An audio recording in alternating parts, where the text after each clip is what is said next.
एक अंधे लड़के की रुला देने वाली कहानी। एक लड़का था जो देख नहीं सकता था। ये लड़का भीख मांगकर अपना जीवन गुजारता था। एक दिन ये अंधा लड़का हर रोज की तरह एक बड़ी सी इमारत के आगे बैठकर भीख मांग रहा था।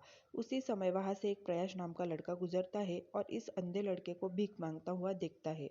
प्रयास उसी इमारत में एक ऑफिस में काम करता था।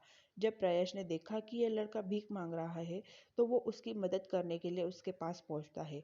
प्रयास वहां जाकर देखता है कि इस लड़के के पास एक डिब्बा है और उस डिब्बे में थोड़े सिक्के भी है।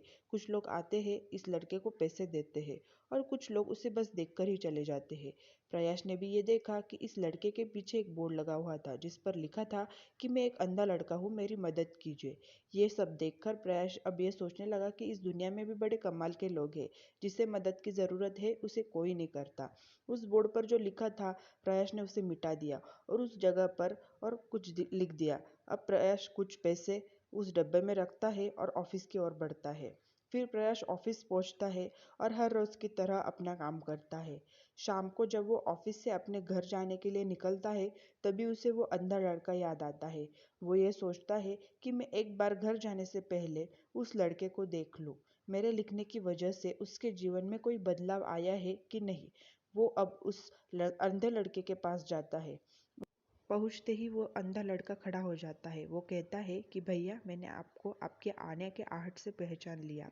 आप वही है जो सुबह आए थे और मेरे इस बोर्ड पर कुछ लिख कर गए थे। मैं आपको सिर्फ इतना पूछना चाहता हूँ कि आपने ऐसा क्या लिखा था मेरे बोर्ड पर कि जो भी यहाँ से गुजरता है वो मुझे कुछ ना कुछ देकर ही जाता है।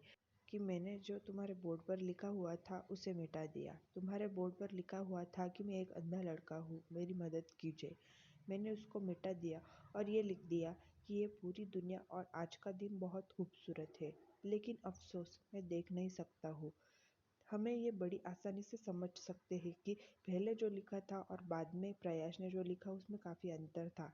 प्रयास ने जो कुछ भी लिखा था वो एक नई सोच थी और ये पढ़ने वालों में भी सकारात्मकता फैला रही थी। इसीलिए लोग इस लड़के को कुछ ना कुछ देकर ज़रूर जा रहे थे।